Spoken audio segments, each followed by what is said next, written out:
Hello, it's me. Bloopers, eh? So, we've got some coverage from News Nation here. Shout out to News Nation. Go over and show them some love. About something that I mentioned in a previous video. Sleeper cells. So the headline here is the White House wide awake for sleeper cells. Ex-FBI agent reigning sleeper cells in the US for decades. I mean, all countries do this, really, I think. They all have agents embedded in communities in other countries who aren't what they appear to be. They are, in fact, agents of that government.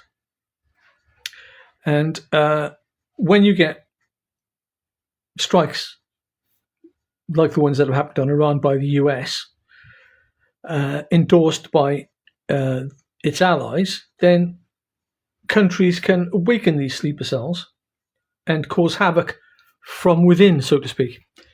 So let's have a look and see and hear what news agents' take is.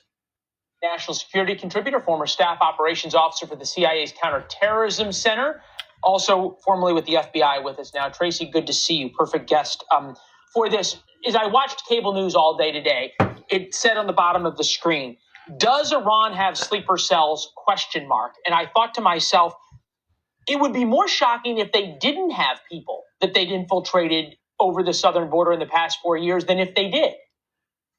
Well, thank you for having me, Leland. And you're absolutely right. I don't even understand why this is a question. I hate to be so blunt, but that's how I feel about it. Well, this is where we are now. Here. They have, quite frankly, for decades. I don't actually think that this is new. I think we may have more of an influx, right, that we're discussing. But I think the bigger question is not do we have sleeper cells? That's, as I say, it's pretty much a given.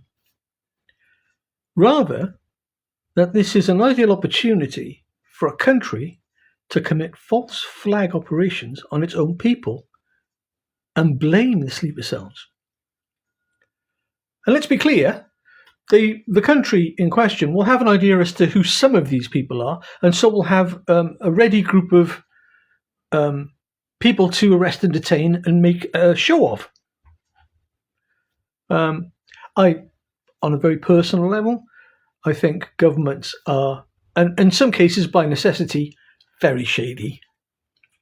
This isn't new. They're here. They have been here. They are just waiting for the right moment. And the fact that we're curious and questioning as to whether or not they're here is... And the right moment is now.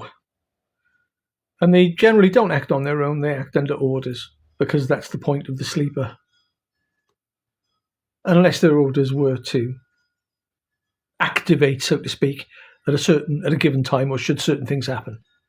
Actually very shocking to me. All right, so the Ayatollah, America will suffer if America gets involved in the war. Take a listen. America's intervention in this matter is 100% to their detriment. What they will suffer in this regard is much greater than what Iran may suffer. The damage America will suffer if it makes a military intervention in this field will undoubtedly be irreparable. What does a sleeper cell attack look like? Is this another 9/11 or something different? I think it could be a combination. I actually don't think it's going to look like a 9/11 type attack, a very complex attack. That's really what 9/11 was. Given that 9/11 is now widely regarded as a false flag operation. I don't think that's what we're going to see here, because obviously the world has changed, right, in the last 25 years. And there's been a lot of success in these kind of lone wolf or inspired by attacks. And so I think they're going to be kind of more lone wolf style. I also think that we could be looking at attacks to our critical infrastructure as well that we are not expecting. So I think it's going to look... And the US will undoubtedly use any operation carried out by a sleeper cell to try and pass draconian gun laws and to act in some way against Trump's presidency, to undermine him. And again, that's not going to be anything earth-shattering to learn. If you're a political opponent of Trump, you're going to do this.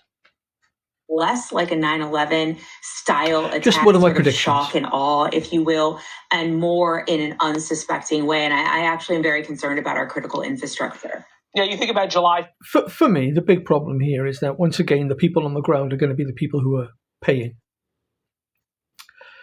People in positions of power, occupying august surroundings, in wonderful buildings, etc., will effectively be insulated from any of this by the security teams that follow them around.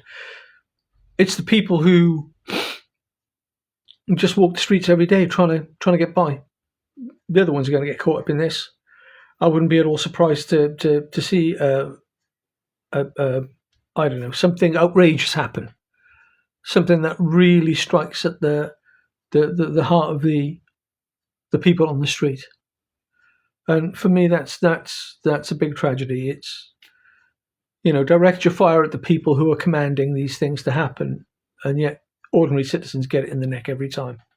4th coming up, that would be target number 1. Every city and town in America has gatherings, and we know what can happen at big gatherings. History of sleeper cells in the United States. Obviously, the Soviet Union was some of the best at having their illegals. The World Trade Center bombing, the Millennial Plot, September 11th, Detroit sleeper cell, Disneyland plot, Hezbollah operative arrests. How do you find, and I hate to use the sort of cliche, I don't think you're looking for a needle in a haystack. You're looking for a needle in a hay field or hay barn, right? You're absolutely right. It's near impossible to find these individuals because, as you mentioned before, some of them did not enter the U.S. legally, but some of them actually are homegrown, right? So we have. I disagree with not the homegrown part that she just said, that people get disenfranchised and rail against the machine in their home countries. That happens, unfortunately, all too frequently. But we have sleeper cells. We have spies in the countries that target us too. And they feed back information. To say that we have no information and to sort of play this up as, we're helpless. And by where I'm talking about, America and its allies. And the UK does count itself as an ally of the US. So I don't agree with this whole sort of this playing it up, making it more than it is. It's, we're not entirely helpless. This combination that makes it incredibly difficult to identify individuals that might not even come up on our radar. I mean, even if you go back as far as to September 11th, right? Those individuals had actually entered the U.S. legally. Had we checked their visas properly, obviously we would have known because we know that now. But that's the difficult part of all of this. They lead these seemingly normal lives, right? Drawing no attention to themselves whatsoever. But they have to get messages in some way. They have to get a signal in some way. And that's where I'm hoping they will slip up and we will ultimately catch them. Thank you for watching. Subscribe below and download our News Nation app.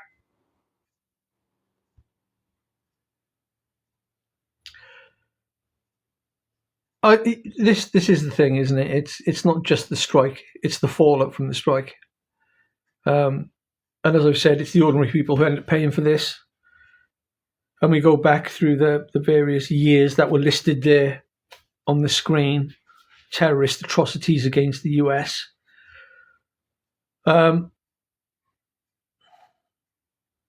It's a terrible situation to find yourself in.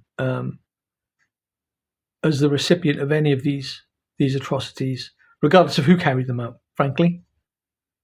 You just have to brace yourself, don't you? And you do think to yourself, okay, well, what's going to be the first one? How many will there be? How many innocent citizens are not going to make it through? That's tragic, isn't it? Really. So, until next time, this is me signing off. Look after yourselves.